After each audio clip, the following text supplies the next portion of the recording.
यहोवा की शक्ति मुझ पर हुई और वह मुझ में अपना आत्मा समवा कर बाहर ले गया और मुझे तराई के बीच खड़ा कर दिया।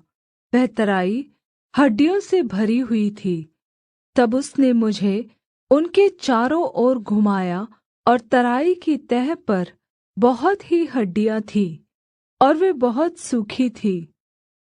तब उसने मुझसे पूछा, हे मनुष्य के सन्तान, क्या ये हड्डियाँ जी सकती है? मैंने कहा, हे परमेश्वर यहोवा, तू ही जानता है। तब उसने मुझसे कहा, इन हड्डियों से भविष्यद्वाणी करके कह, हे सूखी हड्डियों, यहोवा का वचन सुनो। परमेश्वर यहोवा तुम हड्डियों से यह कहता है, देखो, मैं आप तुम में सांस समवाऊँगा और तुम जी उठोगी।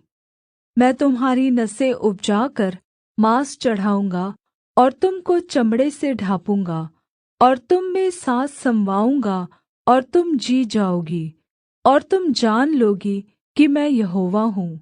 इस आज्ञा के अनुसार मैं भविष्यद्वाणी करने लगा और मैं भविष्यद्वाणी कर ही रहा था कि एक आहट आई और भूकम्प हुआ और वे हड्डियाँ इकट्ठी होकर हड्डी से हड्डी जुड़ गई।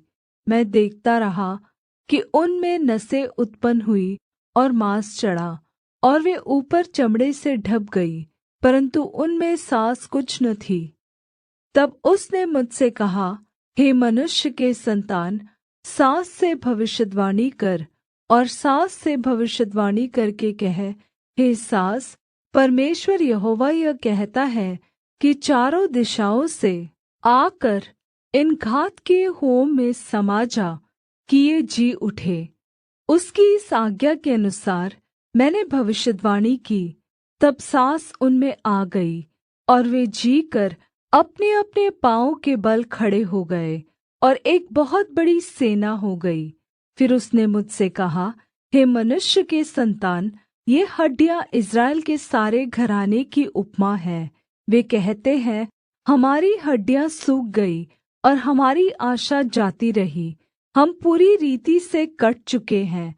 इस कारण भविष्यद्वाणी करके उनसे कह, परमेश्वर यहोवा यह कहता है, हे मेरी प्रजा के लोगों, देखो, मैं तुम्हारी कब्रें खोलकर तुमको उनसे निकालूँगा और इस्राएल के देश में पहुँचा दूँगा।